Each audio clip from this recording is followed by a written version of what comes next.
नमस्कार मित्रांनो, मी तुकाराम सुरनर जी आर आणि योजना या यूट्यूब चॅनलमध्ये आपल्या सर्वांचं स्वागत आहे।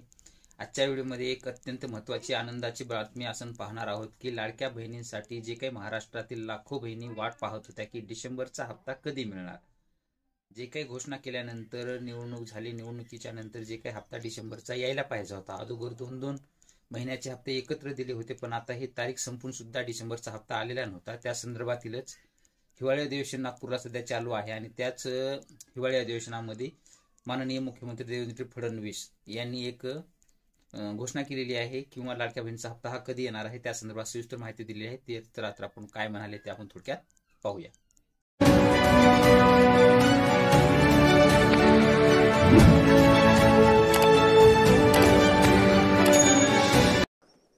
या निमित्ताने या सभागृहाला आश्वस्त करू इच्छितो, कोणतीही शंका मनात ठेवू नका।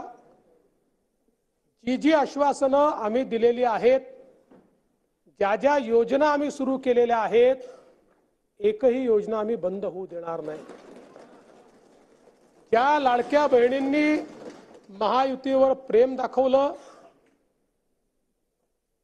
हे अधिवेशन संपल्याबरोबर डिसेंबर महिन्याचा हप्ता त्यांच्या खात्यामध्ये आम्ही टाकतो आणि काहीच बदल नाहीये। नाना, मी या ठिकाणी स्पष्ट करू इच्छितो, कुठलेही नवीन निकष नाहीत, आता तर सगळ्यांनाच टाकतो, पण ॲपरंटली असं लक्षात येत आहे की काहींनी 4-4 खाती उघडलेली आहेत। तर जसं समाजामध्ये चांगल्या प्रवृत्ती असतात, त्याच्या काही वाईट प्रवृत्ती असतात। एखादी योजना जर चुकीच्या पद्धतीने कोणी वापरत असेल तर जनतेचा पैसा आहे, तुमची आमची सगळ्यांची जबाबदारी आहे की तो योग्य प्रकारे गेला पाहिजे। आता मागच्या काळात आम्हाला लक्षात आलं, माणसानीच 9 खाती काढली, आता त्याला लाडकी बहीण म्हणायचं कसं? पण लाडका भाऊ म्हणू शकत नाही, कारण बहिणींच्या पैशावर डल्ला मारतो तो लाडका भाऊ कसा?